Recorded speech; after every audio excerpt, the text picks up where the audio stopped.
What's up, y'all? I have a very unpopular question that needs to be asked, and I have a most likely very popular question that needs to be asked. So, the unpopular question is: can the five disgraced former Memphis police officers that killed Tyre Nichols, can they expect to have a fair trial? And then the popular question would be, what would time be like for them while, inside the walls? What would it be like for these five disgraced officers to do time in prison? So we're going to tackle those two issues. But before we get into it, please like this video, share this video, subscribe to my channel. Also, drop a comment. Let me know, am I on base or if I'm way off target. Also, I put on my disclaimer that everything that I talk about in this video and all the rest of my videos, it is my opinion only. I do not speak for or represent any type of government entity in whole or in part. So let's dive right into this. So, as a lot of y'all already know by now, or should know, I'm in law school and I'm almost halfway done, and I'm excited about it. But there are times where your law school training and the way that law school shapes your mind, you start to learn how to think objectively, but then you also look at things totally different. And with all the news going on with these five disgraced former police officers, and then you hear about other officers that are being roped in as well, it can sometimes seem overwhelming. But one day I was listening to the radio. I was driving somewhere, listening to the radio, and they were just talking about the disgraced five Memphis police officers, former police officers. And they were talking about, what do they think is going to happen? And my law school thinking cap kicked in. And I had just said to myself, I don't know how in the world these dudes are going to expect that they're going to have any type of a resemblance of a fair trial. Now, let me make this clear. I am not defending them. I am not supporting them. I'm not advocating for them at all. We all know what time it is. The video is out there. People have seen it. I've seen bits and pieces. We know what time it is with them. So I'm not doing this video to try to support them or defend them. I'm just speaking from an objective law student's perspective. And a lot of you may or may not know, but with the Sixth Amendment, there comes a lot of protections as it pertains to, being charged with crimes and, your right to representation, a fair trial, things of that nature. But I was just wondering, how in the world would these officers, or how could the government try to act like or present a fair trial? I mean, there's just no way. Too many people have seen the video. You know what I'm saying? And it made me think, because back in the day, before social media, before the internet, it probably was easier to try to get a fair trial or get, a jury pool of people that could possibly be unbiased. Because again, technology way back in the day, it was not as advanced as it is now. Nowadays, if something happens, it could be all over the world in a matter of minutes. So just thinking, you know what I'm saying? I wonder, man, what is that jury selection going to be like when you have the defense and the prosecutors, going over the jury pool and striking them down or accepting them or whatever the case may be. Now, if the officers were smart, they will probably take some type of a plea deal to avoid all of that and just call it a day. You know what I'm saying? But we don't know what they're going to do. We don't know if they're going to build a defense. Who knows? But it begged to ask the question, you know what I'm saying? How in the world, would you be able to find anybody that would be impartial concerning this case? And let me remind you again, I am not trying to defend these officers. I'm not trying to stick up for them at all. What they did, what we seen on that camera was absolutely horrible, and they need to be held accountable. I'm only just speaking as a law student pertaining to how the court system is supposed to work. So again, as I said, back in the day, it would be much easier to possibly find, a pool of people for the jury that, is not tainted. They may not really know what's going on. But for this, I would be interested. If they do go to trial, I would be interested to see. I don't know if, I don't think um, I don't know, man. It's crazy. I mean, there's nowhere in Tennessee that, they could have that trial, whatever counties within Tennessee. There's no way that you're going to be able to get a jury of people that don't really know anything about it or haven't really seen the footage. I mean, it's I don't know. I don't know how that's going to happen. But we'll see how it goes. Now, um, I know a lot of people are wondering, okay, if they go to trial and they're convicted, or if they plead out and they do their time, what would time be like in prison for them? And I can somewhat answer that question for you, as being a person that works in a prison. Excuse me. Now, let's go for an example. Let's go with Derek Chauvin, the disgraced officer that killed George Floyd. Now, he committed his crime in Minnesota, I believe. And under normal circumstances, if you commit a crime such as that, you would do time in the state system. However, given the unique nature of that case, and it was a high profile, and obviously he was a police officer at the time, there's no way in the world that the state would be able to provide, or even resemble that they could provide, um, a somewhat safe environment for Derek Chauvin to do his time. Now, again, I am not advocating for these individuals. I'm only talking about constitutional issues at this point. Okay. I'm just using my law school thinking cap at this point. So the Eighth Amendment guarantees that a person would not have to be subjected to cruel and unusual punishment.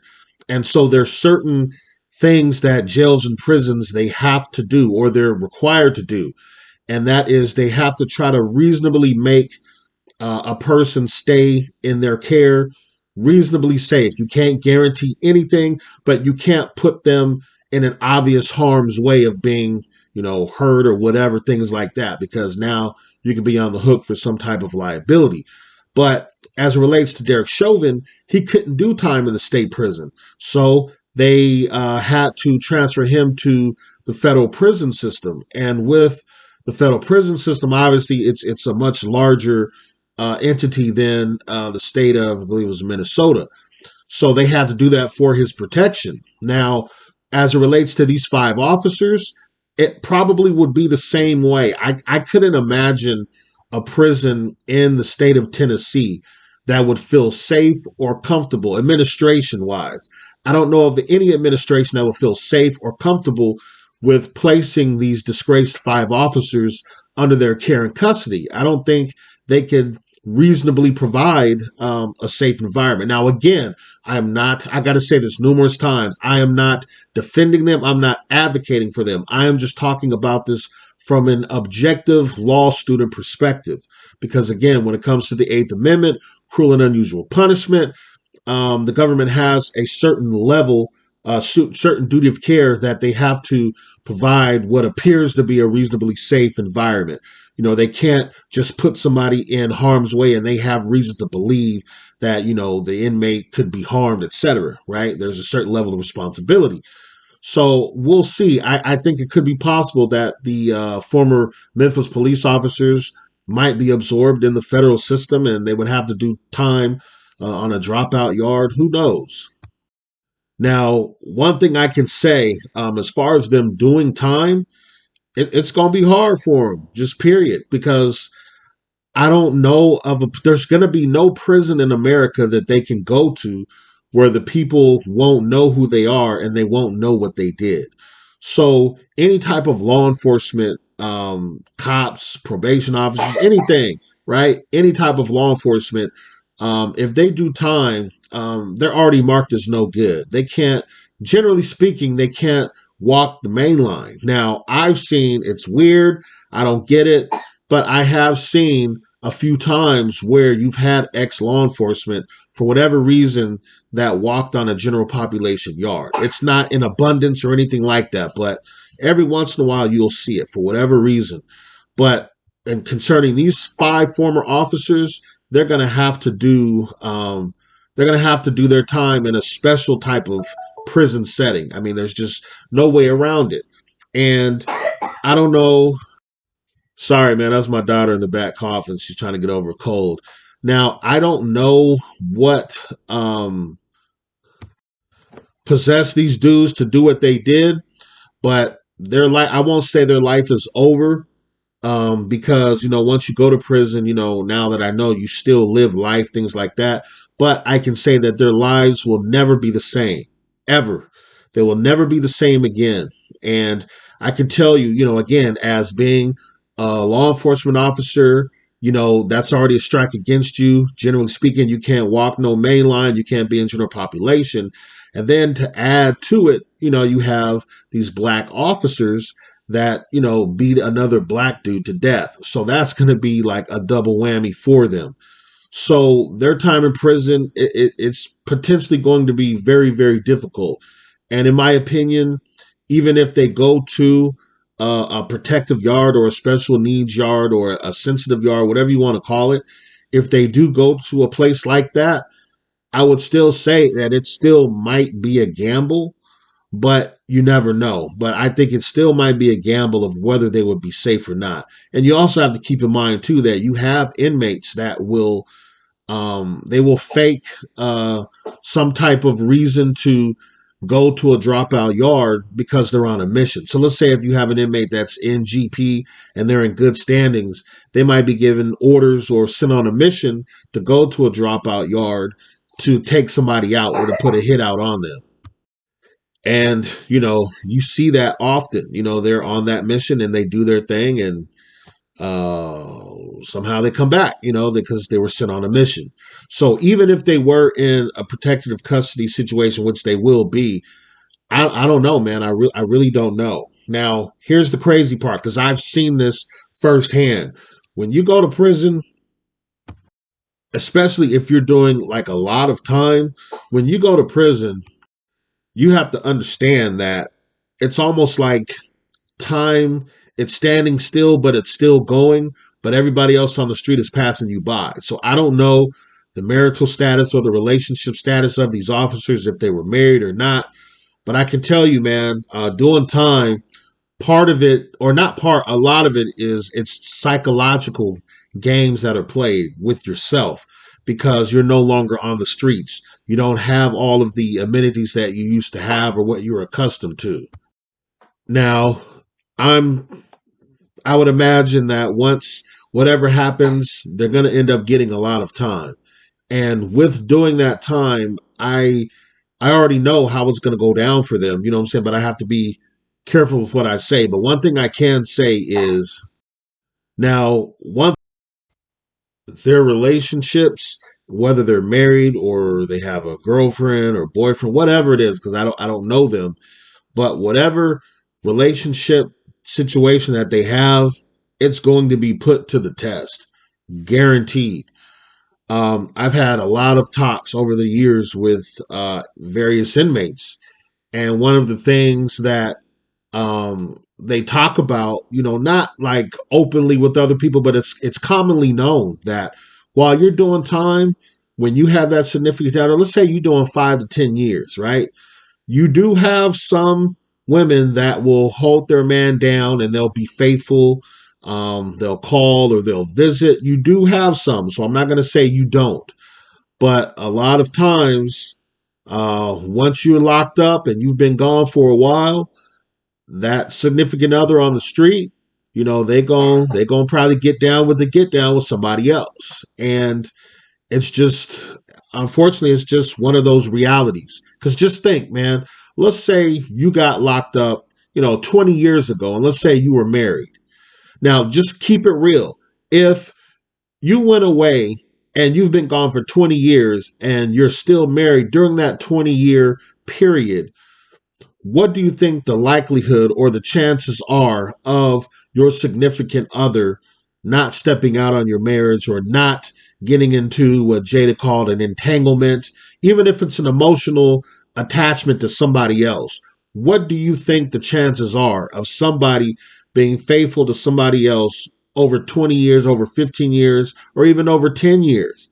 What do you think the chances are? And that causes a lot of mental turmoil with the inmates, because I've seen it. I talked to them because it's like there's nothing that they can do. They're locked up, right? They're locked up. They don't have access to them like that.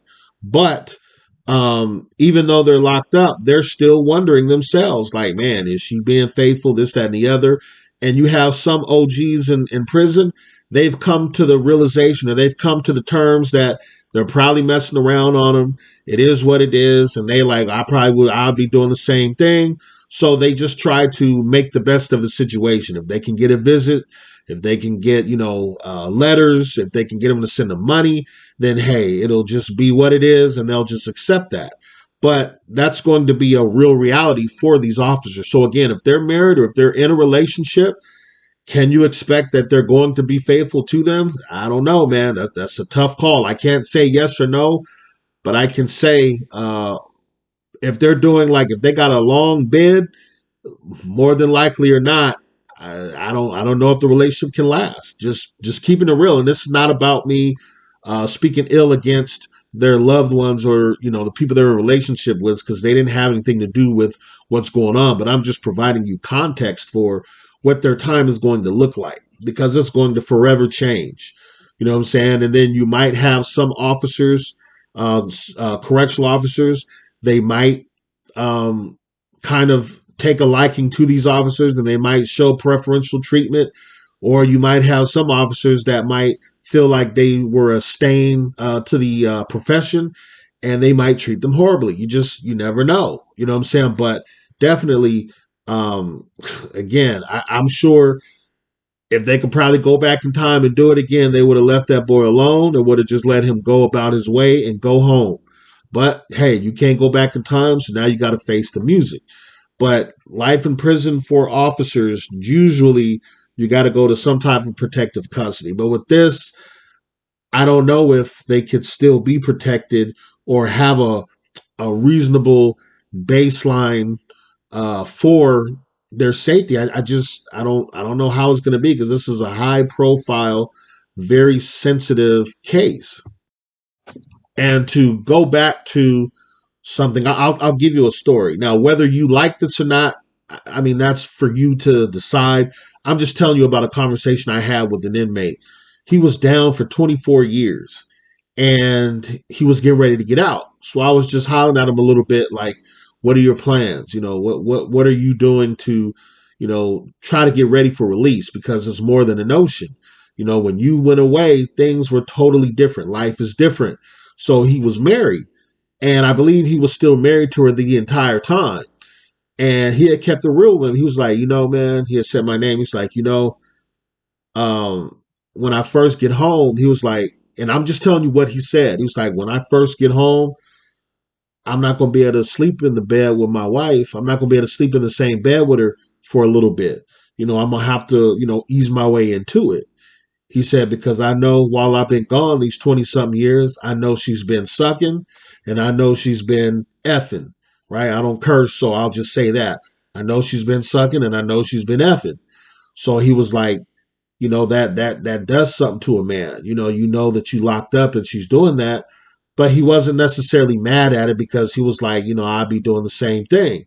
But he was just saying for him, with getting out, I guess he's going to have to ease his way back into, I don't know, that feeling that level of comfortability, I guess, or whatever. That was his thing. But there's other inmates, like I said, they've acknowledged that. I remember one inmate in particular, this dude, I thought I was going to have to call psychological services for him because I was working in the unit, and this dude, he was like, you could tell something was up with him. He was depressed, and I didn't know what was going on with him.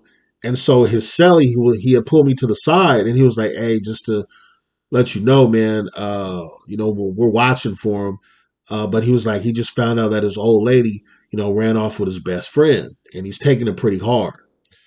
So I was like, okay, bet I got you. Just I still have to do my rounds. I have to still do all that stuff. But they was just like, yeah, we know we're watching our own. So I was like, okay, whatever, that's cool. But I still got to do my job. But all of those different things. And I don't even think they're even thinking about that right now.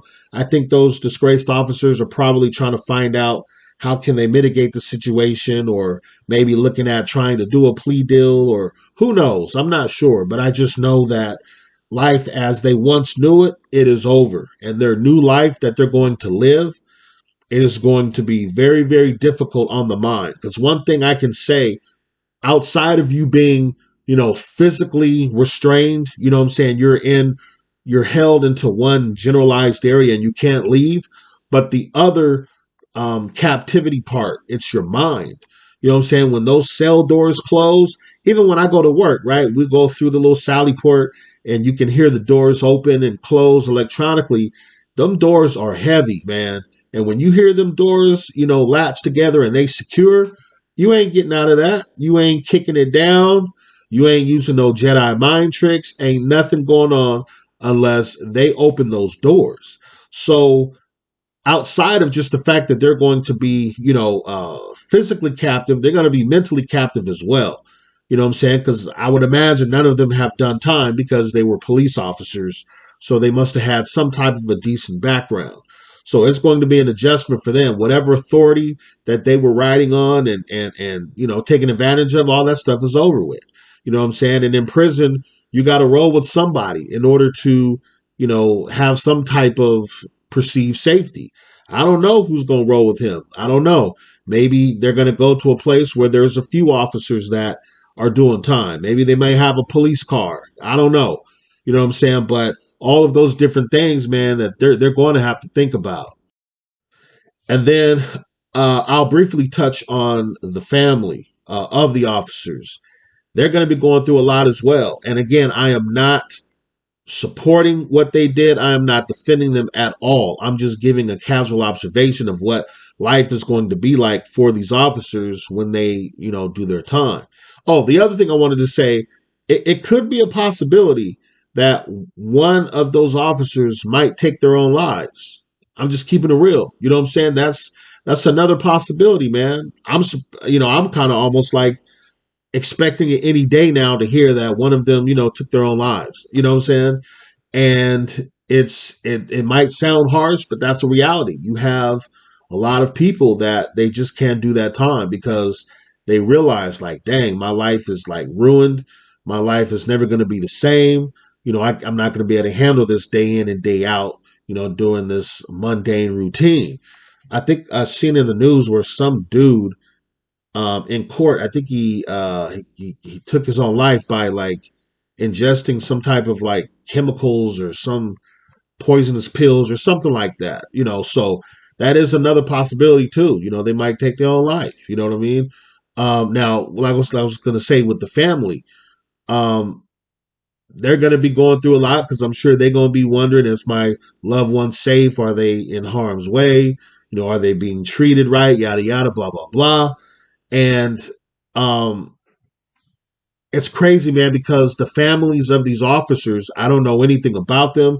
I don't know what their disposition is. I have no idea. You know what I'm saying? But because these officers did what they did, not only, will the officers' lives never be the same, but their family members will never be the same. They might have to move out of town. They might have to move out of the state. They might have to go into hiding. Who knows? You know what I'm saying? Like we found out that I thought it was just one, but I guess apparently three of the officers were a part of the Omega Psi Phi fraternity, the Q Dogs. And they just recently, I guess, renounced their actions and they revoked their membership, for permanently. And, that was the right thing to do. You know what I'm saying? You can't have people like that in your organization. That brings a stain to your organization and you gotta handle that. So props to the Q Dogs for, doing what they had to do. But just imagine, man, like what are the fraternities or the different chapters, what I'm saying, the stuff they got to deal with. Oh, isn't it your boy? Oh, this, that, and the other. So I say all this to say, man, if you're in law enforcement or whatever, or you're thinking about it, you gotta take into account, man, that you want to do the right thing. Nobody is perfect. You're gonna make mistakes. But once it gets into a malicious realm, now that's something totally different. But you got to keep in mind, man, if you do some crazy stuff and, you might be looking at getting locked up, your loved ones, they're going to be doing time with you. You're not just affecting your life. You're going to affect, obviously, the victim's life. I don't know if they're going to survive or if they're going to die. And then the victim's family, I feel so bad for, his mother, Tyre Nichols' mother and the stepfather. I mean, it's an unnatural order, right? You always hear that the kids should be burying the parents, not the other way around. And this was an unnatural order, in my opinion, where the mama, she had to bury her child. You know what I'm saying? For a horrible reason. You know what I'm saying? So I'm gonna wrap this up. I'm not gonna go too long, but I just kind of wanted to touch on that because I know some people have been hitting me up like, hey, what is life going to be like for them getting locked up? And then that was the main one. Now, the first question of will they get a fair trial? That was something that I had thought about as I was listening to the radio. Because again, where are you going to find a pool of people? Where are you going to find a pool of people that's going to look at what happened objectively? Like they're not going to come in with any type of uh, uh, pre-made up minds, if you will. I just can't see it happening, and there's no county in the state of Tennessee where they can move the trial to where people aren't going to know what happened. You know what I'm saying? And again, if you're jumping on later, just know I'm not defending the officers. I am not sticking up for them or anything. We all saw either the whole thing or portions of the thing, and we know what they did, and they're going to pay for it. But I'm just talking and speaking from an objective law student standpoint of how would they even have a fair trial or the resemblance of a fair trial. I would imagine if I don't know, if they were smart, they would probably try to do some type of a plea deal and just avoid the trial because obviously the trial, is going to be on public record. I don't know if they will allow cameras in the courtroom. They might, in the interest of public policy. Who knows? But um, I would hate for a trial to happen because I don't want the mom. I just don't want the mom and the stepdad and the rest of the family. I just would hate for them to have to relive everything because I'm sure they will go to court. And obviously, you're going to have to relive all of the moments. You're going to have to watch, you're probably going to have to watch footage that might not be released to the public. You might have to watch unredacted footage. And that would be very traumatic, I would imagine, for the mom and for the family. So hopefully these officers, they'll just take a plea deal and lick their own wounds and go about their time, doing their time in prison. But yeah, I hope it doesn't go to trial. I hope they'll just plead out and do their, years and years and years of time because I know some people they're like, yeah, let's go to trial, but don't forget, man, that mom, she's gonna be sitting in that courtroom, what I'm saying, watching unredacted footage, and she's gonna have to hear over and over and over again about how they killed her son. You know what I'm saying? That's traumatic. Just the fact that, just imagine with her watching the news. I would imagine that she probably has to turn the TV off, probably has to turn her phone off because she's just tired of the coverage. You know what I'm saying? So just imagine, who knows how long the trial would take, but just put yourself in her shoes. Would you want to have to go to court every day, representing the memory of your son, and you have to be subjected to listening to, testimony, cross-examination, evidence, exhibits, all of these things that's centered around how they killed her son. You know what I'm saying? That would be extremely traumatic, man. It would almost probably, for her, it would probably feel like torture, and for the stepdad and the rest of the family. So in my opinion, I just hope them officers just take the plea deal because you're going to do a lot of time. You're going to do a lot of time. Take the plea deal.